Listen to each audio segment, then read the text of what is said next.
Hello friends, welcome to brothers finance and good evening. ಇವತ್ತಿನ market updates ಏನಂದರೆ, Sensex 379 points down ಆಗಿ 73,847ನಲ್ಲಿ close ಆಗಿದೆ. ನಿಫ್ಟಿ 136 ಪಾಯಿಂಟ್ಸ್ ಡೌನ್ ಆಗಿ 22,399ನಲ್ಲಿ ಕ್ಲೋಸ್ ಆಗಿದೆ. ಬ್ಯಾಂಕ್ ನಿಫ್ಟಿ 270 ಪಾಯಿಂಟ್ಸ್ ಡೌನ್ ಆಗಿ 50,240ಯಲ್ಲಿ ಕ್ಲೋಸ್ ಆಗಿದೆ. ಫ್ರೆಂಡ್ಸ್, ಇವತ್ತು ಮಾರ್ಕೆಟ್ ನೋಡಿದ್ರಾ, ಸ್ವಲ್ಪ ನೆಗೆಟಿವ್ ಅಲ್ಲಿ ಕ್ಲೋಸ್ ಆಗಿದೆ. ಎಲ್ಲ ಇಂಡಿಸಿಸ್ ನೋಡ್ಕೊಂಡ್ರೂ ಆವರೇಜ್ ಆಗಿ 0.5% ನೆಗೆಟಿವ್ ಅಲ್ಲಿ ಕ್ಲೋಸ್ ಆಗಿದೆ. ಮಿಡ್ ಆ್ಯಂಡ್ ಸ್ಮಾಲ್ ಕ್ಯಾಪ್ಸನ್ನು ಸೇರಿ. ನೆಕ್ಸ್ಟ್ ಇವಾಗ ನಮ್ಮ ಮಾರ್ಕೆಟ್ ಯಾಕೆ ಈ ಥರ ನೆಗೆಟಿವ್ ಆಗಿ ರಿಯಾಕ್ಟ್ ಆಗಿರೋದು, ಇದಕ್ಕೆ ರೀಸನ್ ಏನು ಅಂತ ನೋಡಿಕೊಂಡ್ರೆ, ಒಂದು ಗ್ಲೋಬಲ್ ಅನ್ಸರ್ಟನಿಟೀಸ್. ಅದಾದಮೇಲೆ ಇವತ್ತು ನಮ್ಮ ಮಾರ್ಕೆಟಲ್ಲಿ RBI MPC ಮೀಟಿಂಗ್ ಇದೆ. ಈ ಮೀಟಿಂಗಲ್ಲೂ ಕೂಡ ಒಂದು ನೆಗೆಟಿವ್ ಡೇಟಾ ಅಪ್ಡೇಟ್ ಆಗಿದೆ. ಅದರಿಂದ ಸಹ ನಮ್ಮ ಮಾರ್ಕೆಟ್ ಫಾಲ್ ಆಗಿದೆ. ನೆಕ್ಸ್ಟ್ ಅದಾದಮೇಲೆ ಫ್ರೆಂಡ್ಸ್, ನಾಳೆ ನಮ್ಮ ಮಾರ್ಕೆಟ್ ಕ್ಲೋಸಲ್ಲಿರುತ್ತೆ. ಯಾಕಂತ ಅಂದರೆ ನಾಳೆ ಮಹಾವೀರ್ ಜಯಂತಿ, ಅದರಿಂದ ಕಂಪ್ಲೀಟ್ ನಮ್ಮ ಮಾರ್ಕೆಟ್ ಕ್ಲೋಸಲ್ಲಿರುತ್ತೆ. ಮತ್ತು ನಾಳೆ ನಿಫ್ಟಿ ವೀಕ್ಲಿ ಎಕ್ಸ್ಪೈರಿ ಇರುತ್ತೆ. ಆ ವೀಕ್ಲಿ ಎಕ್ಸ್ಪೈರಿ ನಾಳೆ ಹಾಲಿಡೇ ಇರೋದ್ರಿಂದ ಅದನ್ನು ಇವತ್ತಿಗೆ ಪ್ರೀಪೋನ್ ಮಾಡಿದ್ದಾರೆ. ಅದರಿಂದನೂ ಸಹ ಇವತ್ತು ನಮ್ಮ ಮಾರ್ಕೆಟಲ್ಲಿ ಸ್ವಲ್ಪ ಸೆಲ್ಲಿಂಗ್ ಪ್ರೆಷರ್ ಕಾಣಿಸಿರೋದು.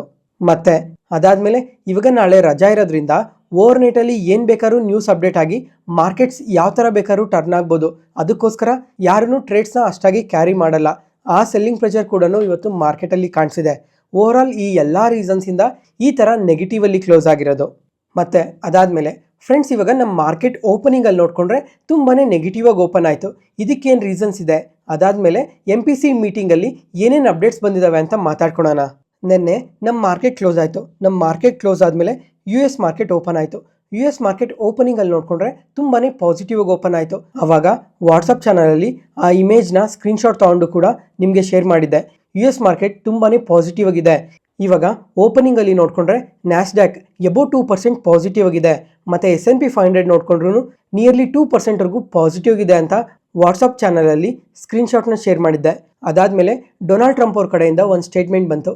ಏನಂತ ಅಂದರೆ, ನಿನ್ನೆ ಮಾರ್ಕೆಟ್ ನ್ಯೂಸಲ್ಲೇ ಒಂದು ಹೇಳಿದ್ದೆ ಅಲ್ಲ, ಇವಾಗ ಡೊನಾಲ್ಡ್ ಟ್ರಂಪ್ ಅವರು ಚೈನಾ ಮೇಲೆ ರೆಸಿಪ್ರೋಕಲ್ ಟ್ಯಾರಿಫ್ ಹಾಕಿರೋದಕ್ಕೆ ಚೈನಾದವರು ಸಹ ಅದೇ ಥರ ರಿವರ್ಸ್ ರೆಸಿಪ್ರೋಕಲ್ ಟ್ಯಾರಿಫ್ ಹಾಕಿದ್ದಾರೆ ಅಂತ ಮಾತಾಡ್ಕೊಂಡಿದ್ವಿ.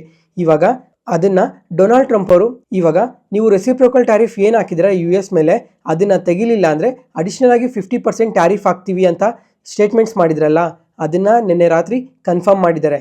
ಇವಾಗ ನೋಡಿಕೊಂಡ್ರೆ ಚೈನಾಯಿಂದ ಯಾವುದೇ ಪ್ರಾಡಕ್ಟ್ USಗೆ ಬಂದ್ರೂ ಅದ್ರ ಪ್ರೈಸಸ್ ನೋಡಿಕೊಂಡ್ರೆ ಡಬಲ್ ಆಗಿರುತ್ತೆ. ಇವಾಗ ಪ್ರತಿ ಪ್ರಾಡಕ್ಟ್ ಮೇಲೆ ನೋಡಿಕೊಂಡ್ರು 104% ಟ್ಯಾರಿಫ್ನ ಕಲೆಕ್ಟ್ ಮಾಡ್ತಾರೆ. ಈ ಥರ ಟ್ಯಾರಿಫ್ ಬಗ್ಗೆ ಅಪ್ಡೇಟ್ ಬಂದಿರೋದಕ್ಕೇ US ಮಾರ್ಕೆಟ್ ತುಂಬಾ ಕರೆಕ್ಟ್ ಆಗೋಯ್ತು. ಇವಾಗ ನ್ಯಾಸ್ಡ್ಯಾಕ್ ಮತ್ತು S&P 500 ಪಾಸಿಟಿವಲ್ಲಿ ಇದ್ದಿದ್ದು ಡೇ ಐಸಿಂದ ನೋಡಿಕೊಂಡ್ರೆ ನಿಯರ್ಲಿ 6%ವರೆಗೂ ಫಾಲ್ ಆಗಿದೆ.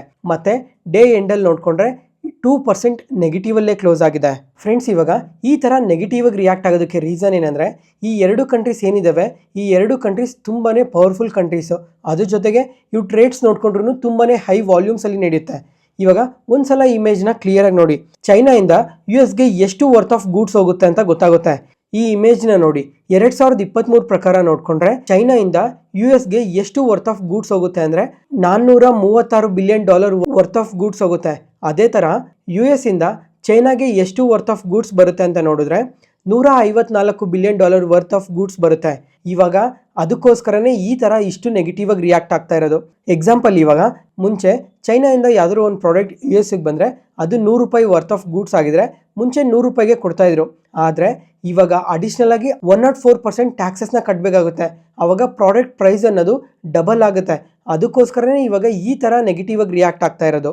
ಈ ನ್ಯೂಸ್ ನೋಡಿಕೊಂಡ್ರೆ ನಿನ್ನೆ ರಾತ್ರಿ ಅಪ್ಡೇಟ್ ಆಯಿತು. ಮತ್ತು ಇವತ್ತು ಬೆಳಿಗ್ಗೆ ನೋಡಿಕೊಂಡ್ರೆ ನಮ್ಮ ಮಾರ್ಕೆಟೇ ಅಲ್ಲ, ಓವರ್ ಆಲ್ ಗ್ಲೋಬಲ್ ಮಾರ್ಕೆಟ್ಸ್ ಕೂಡ ತುಂಬಾ ಕರೆಕ್ಟ್ ಆಗೋಗಿದ್ದಾವೆ. ಏಷ್ಯನ್ ಮಾರ್ಕೆಟ್ಸ್ ಆಗಲಿ, ಯುರೋಪಿಯನ್ ಮಾರ್ಕೆಟ್ಸ್ ಆಗಲಿ, ಎಲ್ಲ ಮಾರ್ಕೆಟ್ಸ್ ನೋಡಿಕೊಂಡ್ರು ನಿಯರ್ಲಿ 2 to 4%ವರೆಗೂ ಇವತ್ತು ಫಾಲ್ ಆಗಿದ್ದಾವೆ. ಆದರೆ ನಮ್ಮ ಮಾರ್ಕೆಟ್ ಅಷ್ಟಾಗಿ ನೆಗೆಟಿವ್ ಆಗಿ ರಿಯಾಕ್ಟ್ ಆಗಿಲ್ಲ. ಮತ್ತು ಫ್ರೆಂಡ್ಸ್, ಇವತ್ತು ನಮ್ಮ ಮಾರ್ಕೆಟಲ್ಲಿ ನೋಡಿಕೊಂಡ್ರೆ ಯಾವುದೇ ಇಂಡಿಸಿಸ್ ಮೇಜರಾಗಿ ಕರೆಕ್ಟ್ ಆಗಿಲ್ಲ. ಜಸ್ಟ್ 0.5% ನೆಗೆಟಿವಲ್ಲಿ ರಿಯಾಕ್ಟ್ ಆಗಿದ್ದಾವೆ ಅಷ್ಟೇ. ಆದರೆ ಸೆಕ್ಟಾರ್ ವೈಸ್ ನೋಡಿಕೊಂಡ್ರೆ ಫಾರ್ಮಾ, ಮೆಟಲ್ಸ್, IT ಈ ಸೆಕ್ಟಾರ್ಸ್ ಎಲ್ಲ ನೋಡಿಕೊಂಡ್ರು ನಿಯರ್ಲಿ 2%ವರೆಗೂ ಫಾಲ್ ಆಗಿದ್ದಾವೆ. ಫ್ರೆಂಡ್ಸ್, ಇವಾಗ ಈ ಮೂರು ಸೆಕ್ಟಾರ್ಸಲ್ಲಿ ನೀವೇನಾದರೂ ಇನ್ವೆಸ್ಟ್ ಮಾಡಿದರೆ ಒಂದ್ಸಲ ಈ ಎಲ್ಲ ಡೇಟಾ ಪಾಯಿಂಟ್ಸ್ನ ಚೆಕ್ ಮಾಡಿ. ಮೊದಲನೇದಾಗಿ ಫಾರ್ಮಾ. ಇವಾಗ ಚೈನಾ ಫಾರ್ಮಾ ಕಂಪನೀಸ್ ಮೇಲೂ ಸಹ ಅಡಿಷ್ನಲ್ ಆಗಿ 5% ಟ್ಯಾರಿಫ್ ಹಾಕಿದ್ದಾರೆ. ಅದಾದಮೇಲೆ ಕಮಿಂಗ್ ಟೈಮಲ್ಲಿ ಅತಿ ಶೀಘ್ರದಲ್ಲೇ ಇಂಡಿಯನ್ ಫಾರ್ಮಾ ಸೆಕ್ಟರ್ ಮೇಲೆ ಕೂಡ ಟ್ಯಾಕ್ಸಸ್ನ ಹಾಕ್ತೀವಿ ಅಂತ ಸ್ಟೇಟ್ಮೆಂಟ್ಸ್ ಮಾಡಿದ್ದಾರೆ ಡೊನಾಲ್ಡ್ ಟ್ರಂಪ್ ಅವರು. ಈ ಥರ ಸ್ಟೇಟ್ಮೆಂಟ್ ಇವಾಗ ಯಾಕೆ ಮಾಡಿದ್ರು ಅಂತ ನೋಡಿಕೊಂಡ್ರೆ, ಇವಾಗ US ಇಂದ ಸಹ ಇಂಡಿಯಾಗೆ ಸ್ವಲ್ಪ ಫಾರ್ಮಾ ಪ್ರಾಡಕ್ಟ್ಸ್ ಬರ್ತವೆ. ಅದ್ರ ಮೇಲೆ ಇಂಡಿಯನ್ ಗೌರ್ಮೆಂಟ್ ಎಷ್ಟು ಟ್ಯಾಕ್ಸಸ್ನ ಕಲೆಕ್ಟ್ ಮಾಡ್ತಾ ಇದ್ದಾರೆ ಅಂತ ನೋಡಿಕೊಂಡ್ರೆ 10% ಟ್ಯಾಕ್ಸಸ್ನ ಕಲೆಕ್ಟ್ ಮಾಡ್ತಾ ಇದ್ದಾರೆ. ಅದೇ ಥರ ಇವಾಗ ಇಂಡಿಯಾಯಿಂದ ಕೂಡ US ಗೆ ತುಂಬಾ ಫಾರ್ಮಾ ಪ್ರಾಡಕ್ಟ್ಸ್ನ ಎಕ್ಸ್ಪೋರ್ಟ್ ಮಾಡ್ತೀವಿ. ಅದಕ್ಕೆ US ಗೌರ್ಮೆಂಟ್ ಎಷ್ಟು ಟ್ಯಾಕ್ಸಸ್ನ ಕಲೆಕ್ಟ್ ಮಾಡ್ತಾ ಇದ್ದಾರೆ ಅಂತ ನೋಡಿದ್ರೆ 0% ಟ್ಯಾಕ್ಸಸ್ನ ಕಲೆಕ್ಟ್ ಮಾಡ್ತಾ ಇದ್ದಾರೆ. ನಮ್ಮ ಇಂಡಿಯನ್ ಫಾರ್ಮಾ ಪ್ರಾಡಕ್ಟ್ ಮೇಲೆ US ಗೌರ್ಮೆಂಟ್ ಯಾವುದೇ ಥರ ಟ್ಯಾಕ್ಸಸ್ನ ಕಲೆಕ್ಟ್ ಮಾಡ್ತಾ ಇಲ್ಲ. ಅದಕ್ಕೋಸ್ಕರ ಇವಾಗ ಕಮಿಂಗ್ ಟೈಮಲ್ಲಿ ಫಾರ್ಮಾ ಪ್ರಾಡಕ್ಟ್ಸ್ ಮೇಲೆ ಟ್ಯಾಕ್ಸಸ್ ಹಾಕ್ತೀವಿ ಅಂತ ಸ್ಟೇಟ್ಮೆಂಟ್ಸ್ನ ಮಾಡಿರೋದು. ಅದರಿಂದನೇ ಇವತ್ತು ನಮ್ಮ ಫಾರ್ಮಾ ಕಂಪನೀಸ್ ಎಲ್ಲ ನೆಗೆಟಿವ್ ಆಗಿ ರಿಯಾಕ್ಟ್ ಆಗಿರೋದು. ನೆಕ್ಸ್ಟ್ ಅದಾದಮೇಲೆ ಮೆಟಲ್ ಸ್ಟಾಕ್ಸ್ ನೋಡಿದ್ರಾ, ಮೆಟಲ್ ಸ್ಟಾಕ್ಸ್ ಕೂಡ ಪ್ರತಿಯೊಂದು ಕಂಪನಿನೂ ನಿಯರ್ಲಿ 3 to 4% ಫಾಲ್ ಆಗಿದ್ದಾವೆ. ಇವಾಗ US ಅವರು ಚೈನಾ ಮೇಲೆ ಈ ಥರ ಟ್ಯಾರಿಫ್ ಹಾಕಿದ್ರಲ್ಲ, ಅದರಿಂದ ಕಮಿಂಗ್ ಟೈಮಲ್ಲಿ ಚೈನಾದಲ್ಲಿ ನೋಡ್ಕೊಂಡ್ರೆ ಈ ಸ್ಟೀಲ್ ಪ್ರೊಡಕ್ಷನ್ ಅನ್ನೋದು ತುಂಬಾನೇ ಜಾಸ್ತಿ ಇರುತ್ತೆ. ಅದಕ್ಕೋಸ್ಕರ ಬೇರೆ ಬೇರೆ ಕಂಟ್ರೀಸ್ಗೆ ಅವ್ರ ಮೆಟಲ್ಸ್ನ ಕಮ್ಮಿ ರೇಟಲ್ಲೇ ಎಕ್ಸ್ಪೋರ್ಟ್ ಮಾಡೋ ಚಾನ್ಸಸ್ ಇರುತ್ತೆ. ಈ ಥರ ಎಕ್ಸ್ಪೋರ್ಟ್ ಮಾಡೋದ್ರಿಂದ ನಮ್ಮ ಕಂಟ್ರಿಗೆ ಎಫೆಕ್ಟ್ ಆಗುತ್ತೆ ಅಂತಲೇ ಮೆಟಲ್ ಸ್ಟಾಕ್ಸ್ ಈ ಥರ ನೆಗೆಟಿವ್ ಆಗಿ ರಿಯಾಕ್ಟ್ ಆಗ್ತಾ ಇರೋದು. ನೆಕ್ಸ್ಟ್ ಅದಾದಮೇಲೆ IT ಸೆಕ್ಟರ್ ಬಗ್ಗೆ ನೋಡಿಕೊಂಡ್ರೆ IT ಸ್ಟಾಕ್ಸ್ ಕೂಡ ಇವತ್ತು ತುಂಬಾ ಕರೆಕ್ಟ್ ಆಗಿದೆ. ಇದಕ್ಕೆ ರೀಸನ್ ಏನಂದರೆ ಜೆಫ್ರೀಸ್ ಅವ್ರು ನೋಡಿಕೊಂಡ್ರೆ ಕಂಟಿನ್ಯೂಸ್ ಆಗಿ ಈ IT ಕಂಪನೀಸ್ನ ಡೌನ್ಗ್ರೇಡ್ ಮಾಡ್ತಾನೇ ಇದ್ದಾರೆ. ರೀಸೆಂಟ್ ಟೈಮಲ್ಲೂ ಸಹ ಒಂದ್ಸಲ ಮಾಡಿದರು. ಅದಾದಮೇಲೆ ಇವತ್ತು ಸಹ ಟಾರ್ಗೆಟ್ ಪ್ರೈಸಸ್ನ ಕಟ್ ಮಾಡಿದ್ದಾರೆ. ಇವಾಗ ಒಂದ್ಸಲ ಇಮೇಜ್ನ ಕ್ಲಿಯರಾಗಿ ನೋಡಿ, ಪ್ರತಿಯೊಂದು ಕಂಪನಿಗೂ ಟಾರ್ಗೆಟ್ ಪ್ರೈಸಸ್ನ ಕಮ್ಮಿ ಮಾಡಿದ್ದಾರೆ. HCL ಟೆಕ್ನಾಲಜೀಸ್ಗೆ, TCSಗೆ, ವಿಪ್ರೋಗೆ, ಟೆಕ್ ಮಹೀಂದ್ರಾಗೆ, ಈ ಎಲ್ಲ ಕಂಪನೀಸ್ಗೂ ಟಾರ್ಗೆಟ್ ಪ್ರೈಸ್ನ ಕಟ್ ಮಾಡಿದ್ದಾರೆ. ಅದರಿಂದನೇ ಈ ಥರ ನೆಗೆಟಿವ್ ಆಗಿ ರಿಯಾಕ್ಟ್ ಆಗ್ತಾ ಇರೋದು. ಇದಕ್ಕೆ ಏನೇನು ರೀಸನ್ಸ್ ಇದ್ದಾವೆ ಅಂತ ತುಂಬ ಸಲನೇ ಮಾತಾಡ್ಕೊಂಡಿದ್ವಿ, ಅದಕ್ಕೋಸ್ಕರ ಇವಾಗ ರಿಪೀಟ್ ಮಾಡ್ತಿಲ್ಲ. ನೆಕ್ಸ್ಟ್ ಅದಾದಮೇಲೆ ಫ್ರೆಂಡ್ಸ್, ಇವಾಗ ಇನ್ನೊಂದು ಅಪ್ಡೇಟ್ ಬಂದಿದೆ. ಏನಂತ ಅಂದರೆ ಇವಾಗ US ಅವ್ರು ನೋಡಿಕೊಂಡ್ರೆ ಚೈನಾ ಮೇಲೆ 104% ಟ್ಯಾರಿಫ್ ಹಾಕಿದ್ರಲ್ಲ, ಅದೇ ಥರ ಇವಾಗ ರಿವರ್ಸ್ ಟ್ಯಾರಿಫ್ ಹಾಕಿದ್ದಾರೆ ಚೈನಾದವ್ರು. ಮತ್ತೆ ಇವಾಗ ನೋಡಿಕೊಂಡ್ರೆ US ಇಂದ ಯಾವುದೇ ಪ್ರಾಡಕ್ಟ್ ಚೈನಾಗೆ ಬಂದರೆ ಅದ್ರ ಮೇಲೆ 84% ಟ್ಯಾಕ್ಸಸ್ನ ಕಲೆಕ್ಟ್ ಮಾಡ್ತೀವಿ ಅಂತ ಸ್ಟೇಟ್ಮೆಂಟ್ಸ್ನ ಮಾಡಿದ್ದಾರೆ. ಈ ಸ್ಟೇಟ್ಮೆಂಟ್ಸ್ ಯಾವಾಗ ಅಪ್ಡೇಟ್ ಆಯಿತೋ ಆವಾಗ US ಫ್ಯೂಚರ್ ಮಾರ್ಕೆಟ್ಸ್ ಕೂಡ ಕರೆಕ್ಟ್ ಆಗಿದೆ. ಈ ನ್ಯೂಸ್ ಅಪ್ಡೇಟ್ ಆದಾಗ ಯುರೋಪಿಯನ್ ಮಾರ್ಕೆಟ್ಸ್ ಕೂಡ ಓಪನಲ್ಲಿದ್ವು. ಈ ಯುರೋಪಿಯನ್ ಮಾರ್ಕೆಟ್ಸ್ ನೋಡಿಕೊಂಡ್ರೆ ನಿಯರ್ಲಿ 3% ಡ್ರಾಪ್ ಆಗಿದ್ದಾವೆ. ನೋಡೋಣ ಈ ಟ್ಯಾರಿಫ್ ಬಗ್ಗೆ ಇನ್ನೂ ಏನೇನು ಅಪ್ಡೇಟ್ಸ್ ಬರ್ತವೆ ಅಂತ. ಮತ್ತೆ ಫ್ರೆಂಡ್ಸ್, ಇವತ್ತು ರಾತ್ರಿ ನೋಡಿಕೊಂಡ್ರೆ US ಅಲ್ಲಿ FOMC ಮಿನಿಟ್ಸ್ ಮೀಟಿಂಗ್ ಕೂಡ ಇದೆ. ಈ ಮೀಟಿಂಗಲ್ಲಿ ಫೆಡ್ ಚೇರ್ಮನ್ ಅವರು ಕೂಡ ಈ ಟ್ಯಾರಿಫ್ ಬಗ್ಗೆ, GDP ಬಗ್ಗೆ, ಅನ್ಎಂಪ್ಲಾಯ್ಮೆಂಟ್ ಬಗ್ಗೆ, ಇನ್ಫ್ಲೇಷನ್ ಬಗ್ಗೆ ಎಲ್ಲ ಸ್ಟೇಟ್ಮೆಂಟ್ಸ್ನ ಮಾಡ್ತಾರೆ. ನೋಡಬೇಕು ಇವತ್ತು ರಾತ್ರಿ ಯಾವ ಥರ ಸ್ಟೇಟ್ಮೆಂಟ್ಸ್ನ ಮಾಡ್ತಾರೆ ಅಂತ. ಈ ಎಲ್ಲ ನ್ಯೂಸ್ ಮೇಲೆ ಶುಕ್ರವಾರ ನಮ್ಮ ಮಾರ್ಕೆಟ್ ಯಾವ ಥರ ರಿಯಾಕ್ಟ್ ಆಗಬೇಕು ಅಂತ ಇರುತ್ತೆ. ಈ ಎಲ್ಲ ನ್ಯೂಸ್ ಬಗ್ಗೆ ಏನಾದರೂ ಅಗ್ರೆಸಿವ್ ಸ್ಟೇಟ್ಮೆಂಟ್ಸ್ ಬಂದರೆ ಅದನ್ನು ವಾಟ್ಸಪ್ ಚಾನಲಲ್ಲಿ ಶೇರ್ ಮಾಡ್ತೀನಿ. ಟೈಮ್ ಟು ಟೈಮ್ ವಾಟ್ಸಪ್ ಚಾನಲ್ನ ಚೆಕ್ ಮಾಡ್ತಾ ಇರಿ, ಪ್ರತಿಯೊಂದು ಇನ್ಫಾರ್ಮೇಷನ್ನು ಅಲ್ಲಿ ಶೇರ್ ಮಾಡ್ತೀನಿ. ನೆಕ್ಸ್ಟ್ ಅದಾದಮೇಲೆ ಫ್ರೆಂಡ್ಸ್, ಇವಾಗ ಚೈನಾ, USA, ತೈವಾನ್ ಈ ಕಂಟ್ರೀಸ್ ರಿಲೇಟೆಡ್ ಆಗಿ ಸ್ವಲ್ಪ ವಾರ್ ಸಿನಾರಿಯೋಸ್ ಡೆವಲಪ್ ಆಗೋ ಥರ ಕಾಣ್ತಾ ಇದೆ. ಇದ್ರ ಬಗ್ಗೆ ಕಂಪ್ಲೀಟಾಗಿ ಯಾವಾಗ ಇನ್ಫಾರ್ಮೇಷನ್ ಸಿಗುತ್ತೋ ಅವಾಗ ನಿಮಗೂ ಕೂಡ ಶೇರ್ ಮಾಡ್ತೀನಿ. ಒಂದು ವೇಳೆ ವಾರ್ ನ್ಯೂಸ್ ಏನಾದರೂ ಅಪ್ಡೇಟ್ ಆಯಿತು ಅಂದರೆ ಮಾರ್ಕೆಟ್ಸ್ 5-10% ಕರೆಕ್ಟ್ ಆಗೋ ಚಾನ್ಸಸ್ ಇದೆ. ಅದ್ರ ಜೊತೆಗೆ ನಾಳೆಯಿಂದ Q4 ರಿಸಲ್ಟ್ಸ್ ಕೂಡ ಸ್ಟಾರ್ಟ್ ಆಗ್ತಾ ಇದೆ. ನೋಡೋಣ ಕಮಿಂಗ್ ಟೈಮಲ್ಲಿ ಮಾರ್ಕೆಟ್ ಯಾವ ಥರ ಇರುತ್ತೆ ಅಂತ. ನೆಕ್ಸ್ಟ್ ಅದಾದಮೇಲೆ ಇವಾಗ RBI MPC ಮೀಟಿಂಗ್ ಬಗ್ಗೆ ಮಾತಾಡ್ಕೊಳ್ಳೋಣ. ಈ ಮೀಟಿಂಗಲ್ಲಿ RBI ಗವರ್ನರ್ ಸಂಜಯ್ ಮಲ್ಹೋತ್ರಾ ಅವರು ಏನೇನು ಸ್ಟೇಟ್ಮೆಂಟ್ಸ್ ಮಾಡಿದ್ದಾರೆ ಅಂತ ಮಾತಾಡ್ಕೊಳ್ಳೋಣ. ಮೊದಲನೇದಾಗಿ ಇಷ್ಟೊತ್ತಿಗಾಗಲೇ ಎಲ್ಲರಿಗೂ ಗೊತ್ತಾಗಿರುತ್ತೆ, ಈ MPC ಮೀಟಿಂಗಲ್ಲಿ 25 basis points rate cut ಮಾಡಿದ್ದಾರೆ ಅಂತ. ಈ ಥರ ರೇಟ್ ಕಟ್ ಮಾಡೋದು ಮಾರ್ಕೆಟ್ಗೆ ತುಂಬಾನೇ ಪಾಸಿಟಿವ್ ನ್ಯೂಸ್ ಆಗುತ್ತೆ. ಆದರೆ ಇವತ್ತು ನಮ್ಮ ಮಾರ್ಕೆಟ್ ಮಾತ್ರ ಅಷ್ಟು ಪಾಸಿಟಿವ್ ಆಗಿ ರಿಯಾಕ್ಟ್ ಆಗಿಲ್ಲ. ಇದಕ್ಕೆ ರೀಸನ್ ಏನಂತ ಅಂದರೆ ಮೊದಲನೇದಾಗಿ ಇವರು GDP ಎಸ್ಟಿಮೇಟ್ಸ್ ನೋಡಿಕೊಂಡ್ರೆ ಕಮ್ಮಿ ಮಾಡಿದ್ದಾರೆ. ಇವಾಗ ಒಂದ್ಸಲ ಇಮೇಜ್ನ ಕ್ಲಿಯರಾಗಿ ನೋಡಿ. ಇವಾಗ ಫೆಬ್ರವರಿ ಮಂತಲ್ಲಿ ನೋಡಿಕೊಂಡ್ರೆ GDP ಎಸ್ಟಿಮೇಟ್ಸ್ ತುಂಬಾನೇ ಜಾಸ್ತಿ ಇತ್ತು, ಅದನ್ನ ಇವಾಗ ಕಮ್ಮಿ ಮಾಡಿದ್ದಾರೆ. ಇವಾಗ Q1 ಅಲ್ಲಿ ನೋಡಿಕೊಂಡ್ರೆ ಫೆಬ್ರವರಿ ಮಂತಲ್ಲಿ 6.7% GDP ಎಸ್ಟಿಮೇಟ್ ಮಾಡಿದ್ರು, ಅದನ್ನ ಇವಾಗ ಕಟ್ ಮಾಡಿ 6.5%ಗೆ ಕೊಟ್ಟಿದ್ದಾರೆ. ಅಂದರೆ 20 ಬೇಸಿಸ್ ಪಾಯಿಂಟ್ಸ್ GDP ಎಸ್ಟಿಮೇಟ್ಸ್ನ ಕಟ್ ಮಾಡಿದ್ದಾರೆ. ಅದೇ ಥರ Q2 ಅಲ್ಲೂ ಸಹ 30 ಬೇಸಿಸ್ ಪಾಯಿಂಟ್ಸ್ ಕಟ್ ಮಾಡಿದ್ದಾರೆ. ಮತ್ತೆ Q4 ಅಲ್ಲೂ 20 ಬೇಸಿಸ್ ಪಾಯಿಂಟ್ಸ್ ಕಟ್ ಮಾಡಿದ್ದಾರೆ. ಈ ಥರ GDP ಎಸ್ಟಿಮೇಟ್ಸ್ನ ಕಟ್ ಮಾಡೋದಕ್ಕೆ ರೀಸನ್ ಏನಂದರೆ ಇವಾಗ ಗ್ಲೋಬಲಿ ನೋಡಿಕೊಂಡ್ರೆ ತುಂಬಾನೇ ಟ್ರೇಡ್ ವಾರ್ಸ್ ನಡೀತಾ ಇದೆ, ಅದರಿಂದ GDPನ ಕಮ್ಮಿ ಮಾಡ್ತಾ ಇದೀವಿ ಅಂತ ಸ್ಟೇಟ್ಮೆಂಟ್ಸ್ ಮಾಡಿದ್ದಾರೆ. ಮತ್ತೆ ಇನ್ಫ್ಲೇಷನ್ ಬಗ್ಗೆ ನೋಡಿಕೊಂಡ್ರೆ ತುಂಬಾನೇ ಪಾಸಿಟಿವ್ ಸ್ಟೇಟ್ಮೆಂಟ್ಸ್ ನೋಡಿದ್ದಾರೆ. ಇವಾಗ Q1 ಅಲ್ಲಿ ನೋಡಿಕೊಂಡ್ರೆ 4.5% ಬರುತ್ತೆ ಅಂತ ಹೇಳಿದ್ರು, ಆದರೆ ಇವಾಗ ನೋಡಿಕೊಂಡ್ರೆ ಇದನ್ನ ಕಮ್ಮಿ ಮಾಡಿ 3.6% ಬರುತ್ತೆ ಅಂತ ಹೇಳಿದ್ದಾರೆ. ಅಂದರೆ 90 ಬೇಸಿಸ್ ಪಾಯಿಂಟ್ಸ್ ಕಟ್ ಮಾಡಿದ್ದಾರೆ. ಇದು ತುಂಬಾನೇ ಪಾಸಿಟಿವ್ ಆಗುತ್ತೆ. ಇವಾಗ ಇನ್ಫ್ಲೇಷನ್ ಪ್ರಕಾರ ನೋಡಿಕೊಂಡ್ರೆ ಪಾಸಿಟಿವ್ ಸ್ಟೇಟ್ಮೆಂಟ್ಸ್ ಮಾಡಿದ್ದಾರೆ, ಆದರೆ GDP ಪ್ರಕಾರ ಸ್ವಲ್ಪ ನೆಗೆಟಿವ್ ಸ್ಟೇಟ್ಮೆಂಟ್ಸ್ ಮಾಡಿರೋದಕ್ಕೇ ಮಾರ್ಕೆಟ್ ಅಷ್ಟು ಪಾಸಿಟಿವ್ ಆಗಿ ರಿಯಾಕ್ಟ್ ಆಗಿಲ್ಲ. ಅದಾದಮೇಲೆ ಈ ಗೋಲ್ಡ್ ಲೋನ್ ರಿಲೇಟೆಡ್ ಆಗೂ ಸ್ವಲ್ಪ ಸ್ಟೇಟ್ಮೆಂಟ್ಸ್ನ ಮಾಡಿದ್ದಾರೆ. ಇವಾಗ ಅದರಿಂದನೇ ಇವತ್ತು ಮಣಪುರಂ ಫಿನಾನ್ಸ್ ಆಗಲಿ, ಮುತ್ತೂಟ್ ಫಿನಾನ್ಸ್ ಆಗಲಿ, ಈ ಕಂಪನೀಸ್ ಎಲ್ಲ ಇವತ್ತು ನೆಗೆಟಿವ್ ಆಗಿ ರಿಯಾಕ್ಟ್ ಆಗಿರೋದು. ಅದ್ರ ಜೊತೆಗೆ IIFL ಫಿನಾನ್ಸ್ ಕೂಡ ಇಂಟರ್ಡೇ ಸೆಷನಲ್ಲಿ ನಿಯರ್ಲಿ 6% ಫಾಲ್ ಆಗಿದೆ. ಯಾಕಂದರೆ ಈ ಗೋಲ್ಡ್ ಲೋನ್ ರಿಲೇಟೆಡ್ ಆಗಿ ಹೊಸ ರೂಲ್ಸ್ನ ತರ್ತೀವಿ ಅಂತ ಸ್ಟೇಟ್ಮೆಂಟ್ಸ್ ಮಾಡಿದ್ರು, ಅದಕ್ಕೋಸ್ಕರ. ಇವಾಗ ನಮ್ಮ ಮಾರ್ಕೆಟ್ ಕ್ಲೋಸ್ ಆದಮೇಲೆ ಆ ರೂಲ್ಸ್ ಕೂಡ ಅಪ್ಡೇಟ್ ಆಗಿದೆ. ಏನಂತ ಅಂದರೆ ಮುಂಚೆ ಗೋಲ್ಡ್ ಲೋನ್ ನೋಡಿಕೊಂಡ್ರೆ ಇಷ್ಟ ಬಂದಂಗೆ ಕೊಡ್ತಾ ಇದ್ರು ಬ್ಯಾಂಕ್ಸಲ್ಲೆಲ್ಲ. ಅದಕ್ಕೋಸ್ಕರ ಇವಾಗ ಗೋಲ್ಡ್ ಲೋನ್ ಕೊಡಬೇಕು ಅಂದರೆ ಅದಕ್ಕೂ ಮುಂಚೆ ಪ್ರಾಪರ್ ಡಾಕ್ಯುಮೆಂಟ್ ವೆರಿಫಿಕೇಶನ್ ಎಲ್ಲ ಕಂಪ್ಲೀಟಾಗಿ ಆಗಬೇಕು. ಮತ್ತು ಆ ಗೋಲ್ಡ್ ಯಾವಾಗ ತಂದಿದ್ದಾರೆ, ಆ ಗೋಲ್ಡ್ಗೆ ಪ್ರಾಪರ್ ಡಾಕ್ಯುಮೆಂಟ್ಸ್ ಇದೆಯಾ ಇಲ್ವಾ ಅಂತ ಪ್ರತಿಯೊಂದನ್ನು ಚೆಕ್ ಮಾಡಿ ಗೋಲ್ಡ್ ಲೋನ್ ಕೊಡಬೇಕು ಅಂತ ಸ್ಟೇಟ್ಮೆಂಟ್ಸ್ನ ಮಾಡಿದ್ದಾರೆ. ಅದಕ್ಕೋಸ್ಕರನೇ ಈ ಕಂಪನೀಸ್ ಎಲ್ಲ ಈ ಥರ ನೆಗೆಟಿವ್ ಆಗಿ ರಿಯಾಕ್ಟ್ ಆಗಿರೋದು. ನೆಕ್ಸ್ಟ್ FIDI ಡೇಟಾ ಇನ್ನೂ ಅಪ್ಡೇಟ್ ಆಗಿಲ್ಲ. ಅಪ್ಡೇಟ್ ಆಗ್ತಿದ್ದಂಗೆ ವಾಟ್ಸಪ್ ಚಾನಲಲ್ಲಿ ಶೇರ್ ಮಾಡ್ತೀನಿ ಮತ್ತು ಕಮೆಂಟ್ ಸೆಷನಲ್ಲೂ ಪಿನ್ ಮಾಡಿರ್ತೀನಿ, ಒಂದ್ಸಲ ಚೆಕ್ ಮಾಡಿ.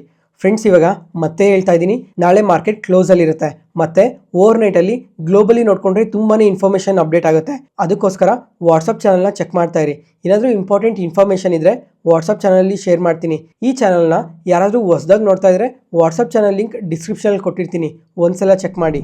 ಯಾವುದೇ ಪಾಯಿಂಟಲ್ಲಿ ನಾನು ಹೇಳೋ ಇನ್ಫಾರ್ಮೇಷನ್ ನಿಮ್ಗೆ ಯೂಸ್ಫುಲ್ ಅನಿಸಿದ್ರೆ ಈ ವಿಡಿಯೋನ ಲೈಕ್ ಮಾಡಿ ಮತ್ತು ನಿಮ್ಮ ಫ್ರೆಂಡ್ಸಲ್ಲಿ ಯಾರಿಗಾದ್ರೂ ಸ್ಟಾಕ್ ಮಾರ್ಕೆಟ್ ಬಗ್ಗೆ ಇಂಟ್ರೆಸ್ಟ್ ಇರೋರಿಗೆ ಈ ವಿಡಿಯೋಸ್ನ ಶೇರ್ ಮಾಡಿ. Next market key updates. First ಇವಾಗ NTPC ಗ್ರೀನ್ ಎನರ್ಜಿ ಬಗ್ಗೆ ಮಾತಾಡ್ಕೊಳ್ಳೋಣ. ಈ ಕಂಪನಿ ಬಗ್ಗೆ ಒಂದು ಇಂಟ್ರೆಸ್ಟಿಂಗ್ ಅಪ್ಡೇಟ್ ಬಂದಿದೆ. ಈ NTPC ಗ್ರೀನ್ ಎನರ್ಜಿ ಮತ್ತು ಮಹಾತ್ಮ ಫುಲೆ ರಿನ್ಯೂವಬಲ್ ಎನರ್ಜಿ ಈ ಎರಡೂ ಕಂಪನೀಸ್ ಜಾಯಿಂಟ್ ವೆಂಚರಲ್ಲಿ NTPC ಮಹಾಪ್ರೀತ್ ಎನರ್ಜಿ ಲಿಮಿಟೆಡ್ ಅನ್ನೋ ಹೊಸ ಕಂಪನಿನ ಫಾರ್ಮ್ ಮಾಡಿದ್ದಾರೆ. ಏನಕ್ಕಂತ ಅಂದರೆ ಒಂದು ರಿನ್ಯೂವಬಲ್ ಎನರ್ಜಿ ಪಾರ್ಕ್ನ ಡೆವಲಪ್ ಮಾಡೋದಕ್ಕೆ. ಬರೀ ಒಂದು ಪ್ಲೇಸಲ್ಲೇ ಅಲ್ಲ, ಅಕ್ರಾಸ್ ಇಂಡಿಯಾದಲ್ಲಿ ಈ ರಿನ್ಯೂವಬಲ್ ಎನರ್ಜಿ ಪಾರ್ಕ್ಸ್ನ ಡೆವಲಪ್ ಮಾಡೋದಕ್ಕೋಸ್ಕರ. ಮತ್ತು ಈ ಜಾಯಿಂಟ್ ವೆಂಚರಲ್ಲಿ ನೋಡಿಕೊಂಡ್ರೆ NTPC ಗ್ರೀನ್ ಎನರ್ಜಿ ಅವ್ರ ಹತ್ರ 74% ಸ್ಟೇಕ್ ಇದೆ. ಅದಾದಮೇಲೆ ಮಹಾಪ್ರೀತ್ ಎನರ್ಜಿ ಲಿಮಿಟೆಡ್ ಅವ್ರ ಹತ್ರ ನೋಡಿಕೊಂಡ್ರೆ 26% ಸ್ಟೇಕ್ ಇದೆ. ಫಸ್ಟ್ ಇವಾಗ ಜಾಯಿಂಟ್ ವೆಂಚರ್ ಫಾರ್ಮ್ ಮಾಡಿದ್ರಲ್ಲ, ಅದಕ್ಕೋಸ್ಕರ ಮಹಾರಾಷ್ಟ್ರದಲ್ಲಿ ಒಂದು ಹೊಸ ರಿನ್ಯೂವಬಲ್ ಎನರ್ಜಿ ಪಾರ್ಕ್ನ ಸ್ಟಾರ್ಟ್ ಮಾಡ್ತೀವಿ ಅಂತ ಮೆನ್ಷನ್ ಮಾಡಿದ್ದಾರೆ. ಅದಾದಮೇಲೆ ಈ ಪಾರ್ಕ್ ಕಂಪ್ಲೀಟ್ ಆದಮೇಲೆ ಬೇರೆ ಸ್ಟೇಟ್ಸಲ್ಲೂ ಸಹ ಅದೇ ಥರ ಪಾರ್ಕ್ನ ಕನ್ಸ್ಟ್ರಕ್ಟ್ ಮಾಡ್ತೀವಿ ಅಂತ ಮೆನ್ಷನ್ ಮಾಡಿದ್ದಾರೆ. ನೋಡೋಣ ಕಮಿಂಗ್ ಟೈಮಲ್ಲಿ ಈ NTPC ಗ್ರೀನ್ ಎನರ್ಜಿ ಇನ್ನೂ ಯಾವ ಥರ ಗ್ರೋ ಆಗ್ತಾರೆ ಅಂತ. ಯಾಕಂದರೆ ಈ ರಿನ್ಯೂವಬಲ್ ಎನರ್ಜಿ ಸ್ಪೇಸಲ್ಲಿ one of the prominent player ಇವರು, ಅದಕ್ಕೋಸ್ಕರ. Next Vodafone Idea. ಈ ಕಂಪನಿ ಬಗ್ಗೆ ರೀಸೆಂಟ್ ಟೈಮಲ್ಲೇ ಮಾತಾಡ್ಕೊಂಡಿದ್ವಿ. ಯಾವಾಗ ಅಂತ ಅಂದರೆ ಈ ವೊಡಾಫೋನ್ ಐಡಿಯಾದವರು ಏನು ಸ್ಪೆಕ್ಟ್ರಮ್ ಡ್ಯೂಸ್ ಇದೆ ಅದನ್ನು ಡ್ಯೂಸ್ ಕಟ್ಟಕ್ಕಾಗದೆ ಗೌರ್ಮೆಂಟ್ ಅವರು ಈ ಕಂಪನಿಯಲ್ಲಿ ಅಡಿಷ್ನಲ್ ಆಗಿ ಸ್ಟೇಕ್ನ ಪರ್ಚೇಸ್ ಮಾಡ್ತಾ ಇದ್ದಾರೆ ಅಂತ ಅಪ್ಡೇಟ್ ಆದಾಗ ಒಂದ್ಸಲ ಮಾತಾಡ್ಕೊಂಡಿದ್ವಿ. ಇವಾಗ ಅದೇ ಅಪ್ಡೇಟ್ನೇ ಕನ್ಫರ್ಮ್ ಮಾಡಿದ್ದಾರೆ. ಏನಂತ ಅಂದರೆ ಇವಾಗ ಗೌರ್ಮೆಂಟ್ ಈ ಕಂಪನಿಯಲ್ಲಿ ಏನು ಅಡಿಷ್ನಲ್ ಆಗಿ ಪರ್ಚೇಸ್ ಮಾಡಿದ್ದಾರೆ ಅದನ್ನು ಕನ್ಫರ್ಮ್ ಮಾಡಿದ್ದಾರೆ. ಟೋಟಲ್ ಇವಾಗ ಅಡಿಷ್ನಲ್ ಆಗಿ ಎಷ್ಟು ಪರ್ಚೇಸ್ ಮಾಡಿದ್ದಾರೆ ಅಂತ ನೋಡಿಕೊಂಡ್ರೆ 36,950 crore ಶೇರ್ಸ್ನ ಬೈ ಮಾಡಿದ್ದಾರೆ. ಇವಾಗ ಗೌರ್ಮೆಂಟ್ ಹತ್ರ ನೋಡಿಕೊಂಡ್ರೆ ಮುಂಚೆ 22.6% ಸ್ಟೇಕ್ ಇತ್ತು. ಇವಾಗ ಪ್ರೆಸೆಂಟ್ ನೋಡಿಕೊಂಡ್ರೆ ಇದು 48.99%ಗೆ ರೀಚ್ ಆಗಿದೆ.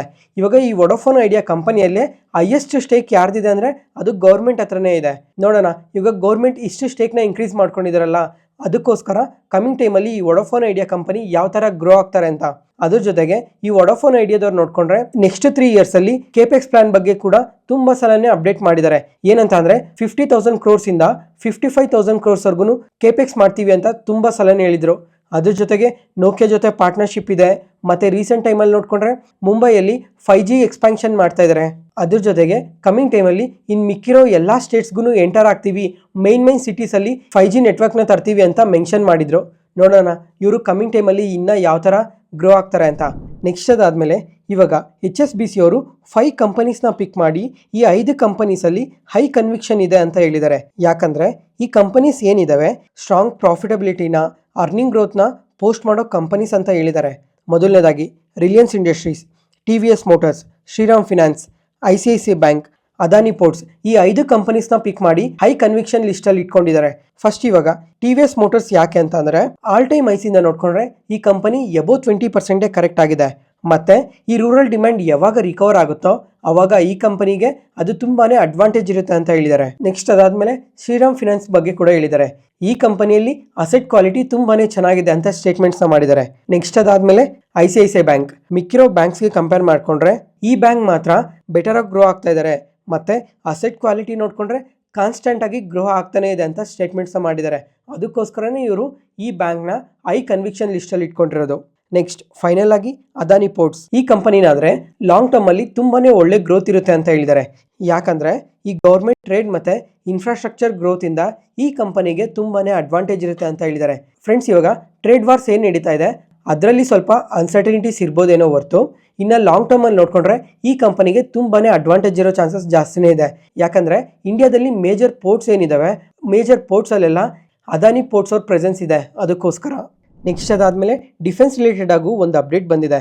ಇವತ್ತು 63,000 crores ಡೀಲ್ ನಡೆದಿದೆ. ಇಂಡಿಯನ್ ಗೌರ್ಮೆಂಟ್ಗೂ ಮತ್ತು ಫ್ರಾನ್ಸ್ ಗೌರ್ಮೆಂಟ್ಗೂ. ಈ ಡೀಲಲ್ಲಿ ಇಂಡಿಯನ್ ಗೌರ್ಮೆಂಟ್ ಅವರು 26 ರಫೇಲ್ ಎಂ ಜೆಟ್ಸ್ನ ಫ್ರಾನ್ಸಿಂದ ಬೈ ಮಾಡಿದ್ದಾರೆ, ಇಂಡಿಯನ್ ನೇವಿಗೋಸ್ಕರ ಅಂತ ಅಪ್ಡೇಟ್ ಮಾಡಿದ್ದಾರೆ. ಇವಾಗ ಈ ಡೀಲ್ ನೋಡಿಕೊಂಡ್ರೆ 2023 ಅಪ್ರೂವ್ ಮಾಡಿರೋದು, ಆದರೆ ಇವಾಗ ಹೊಸದಾಗಿ ಬೈ ಮಾಡಿರೋದು ಅಂತ ಕೂಡ ಮೆನ್ಷನ್ ಮಾಡಿದ್ದಾರೆ. ಅದ್ರ ಜೊತೆಗೆ ಇವತ್ತು ಕ್ಯಾಬಿನೆಟ್ ನೋಡಿಕೊಂಡ್ರೆ ರೈಲ್ವೆ ಸ್ಪೆಂಡಿಂಗ್ ರಿಲೇಟೆಡ್ ಆಗೂ ಅಪ್ಡೇಟ್ ಮಾಡಿದ್ದಾರೆ. ಇವಾಗ 1332 ಕ್ರೋರ್ಸ್ ಅಪ್ರೂವ್ ಮಾಡಿದ್ದಾರೆ ಈ ತಿರುಪತಿ ಮತ್ತು ವೇಲೂರ್ ರೈಲ್ ಪ್ರಾಜೆಕ್ಟ್ಗೋಸ್ಕರ. ಇವಾಗ ಈ ಗೌರ್ಮೆಂಟ್ ಸ್ಪೆಂಡಿಂಗ್ ಏನಿದೆ, ಈ ಗೌರ್ಮೆಂಟ್ ಸ್ಪೆಂಡಿಂಗ್ ಅನ್ನೋದು ತುಂಬಾನೇ ಕಮ್ಮಿ ಮಾಡ್ತಾ ಇದ್ದಾರೆ. ನೋಡಬೇಕು ಈಗ ಈ ಗೌರ್ಮೆಂಟ್ ಸ್ಪೆಂಡಿಂಗ್ ಇನ್ನ ಯಾವ ಕ್ವಾರ್ಟರಲ್ಲಿ ಇನ್ಕ್ರೀಸ್ ಆಗುತ್ತೆ ಅಂತ. ಯಾವ ಕ್ವಾರ್ಟರಲ್ಲಿ ಸ್ಪೆಂಡಿಂಗ್ ಇನ್ಕ್ರೀಸ್ ಆಗುತ್ತೋ ಕಮಿಂಗ್ ಕ್ವಾರ್ಟರ್ಸಲ್ಲಿ ರಿಸಲ್ಟ್ಸ್ ತುಂಬಾನೇ ಪಾಸಿಟಿವ್ ಆಗಿರೋ ಚಾನ್ಸಸ್ ಜಾಸ್ತಿನೇ ಇದೆ. ನೋಡೋಣ ಗೌರ್ಮೆಂಟ್ ಯಾವಾಗ ಸ್ಪೆಂಡಿಂಗ್ನ ಇನ್ಕ್ರೀಸ್ ಮಾಡ್ತಾರೆ ಅಂತ. ನೆಕ್ಸ್ಟ್ ಇವತ್ತು ಹೋಮ್ ಫಸ್ಟ್ ಫಿನಾನ್ಸ್ ನೋಡಿದ್ರಾ, ಇಂಟ್ರಾಡೇ ಸೆಷನಲ್ಲಿ ನಿಯರ್ಲಿ 5% ಪಾಸಿಟಿವ್ ಆಗಿ ರಿಯಾಕ್ಟ್ ಆಗಿದೆ. ಇದಕ್ಕೆ ರೀಸನ್ ಏನು ಅಂತಂದರೆ, ಮೊದಲನೇದಾಗಿ ಇವತ್ತು RBI ಅವರು 25 ಬೇಸಿಸ್ ಪಾಯಿಂಟ್ಸ್ ರೇಟ್ ಕಟ್ ಮಾಡಿದಾರಲ್ಲ, ಅದರಿಂದ ಸಹ ಸ್ವಲ್ಪ ಪಾಸಿಟಿವ್ ಆಗಿ ರಿಯಾಕ್ಟ್ ಆಗಿದೆ. ಅದಾದಮೇಲೆ ಈ ಕಂಪನಿ QIPನ ಲಾಂಚ್ ಮಾಡಿದ್ದಾರೆ. ಈ QIPಯಲ್ಲಿ ನೋಡಿಕೊಂಡ್ರೆ 14.33% ಸ್ಟೇಕ್ನ ಡೈಲ್ಯೂಟ್ ಮಾಡ್ತಾ ಇದ್ದಾರೆ. ಈ QIPಯಲ್ಲಿ 1250 ಕ್ರೋರ್ಸ್ನ ರೈಸ್ ಮಾಡ್ತಾ ಇದ್ದಾರೆ. ಅದರಿಂದನೇ ಇವತ್ತು ಪಾಸಿಟಿವ್ ಆಗಿ ರಿಯಾಕ್ಟ್ ಆಗಿರೋದು. ನೆಕ್ಸ್ಟ್ ಅದಾದಮೇಲೆ ಲಾಸ್ಟ್ 2 ಡೇಸಿಂದಲೂ ಇನ್ನೊಂದು ನ್ಯೂಸ್ ಅಪ್ಡೇಟ್ ಆಗ್ತಾ ಇತ್ತು. ಏನಂತ ಅಂದರೆ, ಈ ಟಾಟಾ ಕ್ಯಾಪಿಟಲ್ ಅವರು ಮತ್ತು ಬೋಟ್ ಕಂಪನಿ ಕೇಳಿದಾರಲ್ವಾ, ಈ ಎರಡೂ ಕಂಪನೀಸ್ ಕಾನ್ಫಿಡೆನ್ಷಿಯಲ್ ಆಗಿ ಸೆಬಿಗೆ IPO ಪೇಪರ್ಸ್ನ ಸಬ್ಮಿಟ್ ಮಾಡಿದ್ದಾರೆ ಅಂತ ಅಪ್ಡೇಟ್ ಆಗ್ತಾ ಇತ್ತು. ಈ ಎರಡೂ ಕಂಪನೀಸ್ ಈ ಥರ ಕಾನ್ಫಿಡೆನ್ಷಿಯಲ್ ಆಗಿ ಸಬ್ಮಿಟ್ ಮಾಡಿರೋದಕ್ಕೆ ಈ IPO ಡೀಟೇಲ್ಸ್ ಇನ್ನೂ ಅಷ್ಟಾಗಿ ಅಪ್ಡೇಟ್ ಆಗಿಲ್ಲ. ಮತ್ತು ಈ ಎರಡೂ ಕಂಪನೀಸ್ ಇದೇ ವರ್ಷದಲ್ಲೇ ಮಾರ್ಕೆಟ್ಗೆ ಲಿಸ್ಟ್ ಆಗೋ ಚಾನ್ಸಸ್ ಕೂಡ ತುಂಬಾ ಜಾಸ್ತಿ ಇದೆ. ಮತ್ತು ಈ ಟಾಟಾ ಕ್ಯಾಪಿಟಲ್ IPO ಸೈಜ್ ನೋಡಿಕೊಂಡ್ರೆ $2 ಬಿಲಿಯನ್ ಇರುತ್ತೆ ಅಂತ ಹೇಳಿದ್ದಾರೆ. ಮತ್ತು ಬೋಟ್ IPO ಸೈಜ್ ನೋಡಿಕೊಂಡ್ರೆ $250 ಮಿಲಿಯನ್ ಇರುತ್ತೆ ಅಂತ ಅಪ್ಡೇಟ್ ಆಗ್ತಾ ಇದೆ. ನೋಡೋಣ ಈ IPOs ಯಾವಾಗ ಬರ್ತವೆ ಅಂತ. ಇವತ್ತಿಗೆ ಅಪ್ಡೇಟ್ಸ್ ಮುಗೀತು. ಈ ವಿಡಿಯೋ ಇಷ್ಟ ಆದರೆ ಲೈಕ್ ಮಾಡಿ, ಶೇರ್ ಮಾಡಿ, ಸಬ್ಸ್ಕ್ರೈಬ್ ಆಗಿ. ಮತ್ತೆ ನಾಳೆ ಹೊಸ ಸ್ಟಾಕ್ ಮಾರ್ಕೆಟ್ ನ್ಯೂಸ್ ಅನಾಲಿಸಿಸ್ ವಿಡಿಯೋಲಿ ಸಿಗೋಣ. ನಾನು ಹೇಳಿದ ಇನ್ಫಾರ್ಮೇಷನಲ್ಲಿ ಯಾವುದೇ ಥರ ಡೌಟ್ ಇದ್ದರೂ ಕಮೆಂಟ್ ಸೆಕ್ಷನಲ್ಲಿ ಕಮೆಂಟ್ ಮಾಡಿ. ಪ್ರತಿಯೊಂದು ಕಮೆಂಟ್ಗೂ ರಿಪ್ಲೈ ಕೊಡ್ತೀನಿ. Thank you.